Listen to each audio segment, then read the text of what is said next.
한때 한국교회는 세계가 부러워할 만큼 눈부신 성장을 해왔고 성도들의 신앙은 뜨거웠습니다. 그러나 내면은 썩어 들어가기 시작했고 급기야 세상의 흉기가 되었습니다. 지금 하나님이 기뻐하시는 교회를 찾아보기란 너무 어렵습니다. 성경의 진리를 가르치는 설교를 들을 수가 없습니다. 이 영상에서는 한국교회가 왜 무너졌는지 그리고 어떻게 해야 회복될 수 있을지 성경을 기준으로 살펴보겠습니다. 1. 만몬주의가 낳은 초대형 교회. 70년대부터 한국에는 주목받는 교회가 있었습니다. 성령 부흥을 통해 한국은 물론 전 세계가 주목했습니다. 기도하면 병이 낫고 각종 방언이 터지고 하나님의 역사와 은혜가 넘치는 것으로 보였습니다. 이 교회의 설교는 아주 단순합니다. 믿기만 하면 구원을 받는다. 봉사하고 헌신하고 교회에 내는 만큼 30배, 60배, 100배로 되돌려준다고 가르쳤습니다. 심지어 지역장 3년이면 아파트가 생긴다는 신조어까지 등장해 너도 나도 그 사역을 자청했습니다. 하지만 이 말씀의 본의는 성령의 열매, 심령의 복, 경건한 삶, 하늘의 상급 영원 진리로 변화된 삶을 말합니다. 또 나는 예수님을 믿습니다. 받아들입니다. 라고 말만 하면 즉석에서 구원을 선포했습니다. 회개도 행함도 경건도 거룩도 말하지 않습니다. 이른바 예정론과 구원파적 신앙이 전 교회에 퍼졌습니다.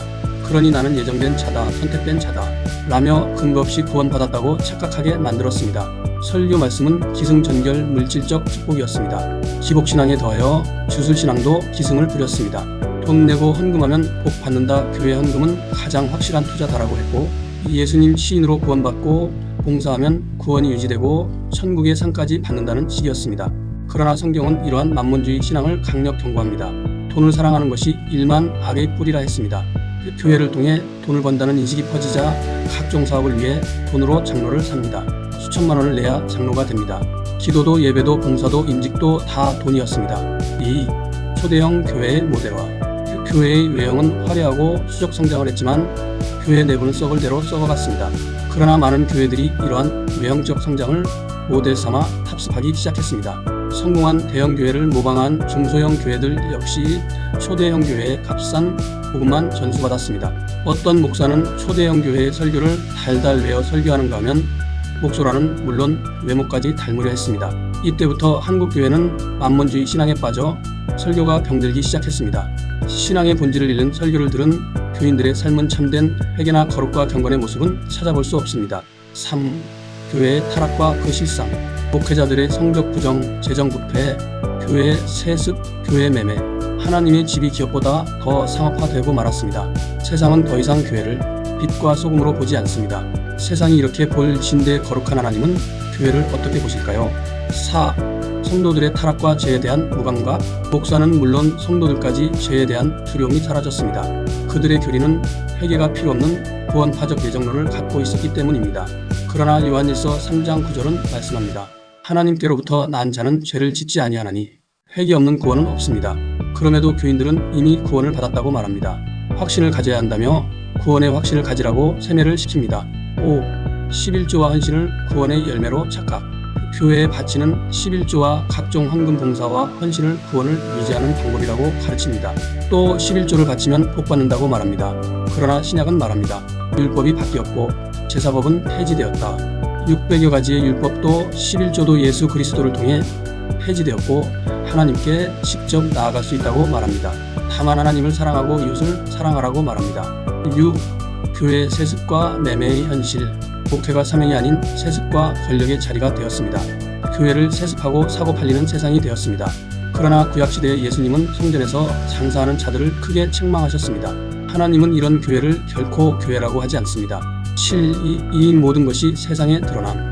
교회의 추악한 모습이 세상에 낱낱이 드러나고 있습니다. 내면을 아는 사람들이 고발하고 방송이 공개합니다. 이를 본 외부 사람들은 교회는 돈을 더 사랑한다. 교인들은 위선적이고 가증스럽다. 교회가 정치적이고 악의 편에 서 있다고 말합니다. 하나님은 마태복음 5장 16절에서 이같이 너희 빛이 사람 앞에 비치게 하여 그들로 너희 착한 행실을 보고 하늘에 계신 너희 아버지께 영광을 돌리게 하라 하셨습니다. 그러나 지금 교회는 하나님께 영광은커녕 욕되게 하고 있습니다. 신뢰가 추락한 지금 그 누구도 교회를 찾으려 하지 않습니다. 오히려 기존 교인들이 수십 년간 섬겨온 교회를 떠나거나 타 종교로 개종하고 있습니다.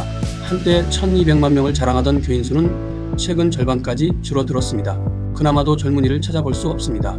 향후 30년 후면 200만 명에도 미치지 못할 것으로 전망됩니다. 교회들은 지금 이 길을 넘어 끝을 알 수 없는 깊은 수렁에 빠져 있음을 압니다. 그러나 목회자들을 개인적으로 만나거나 유튜브를 통해 이런 사실을 말하면 함께 고민하거나 회개하기보다 반발하고 공격합니다. 회개의 준비가 전혀 되어 있지 않다는 것입니다. 이것이 위기 중의 위기입니다. 후 회복의 길, 무엇보다 먼저 교회 즉 목회자가 변해야 합니다.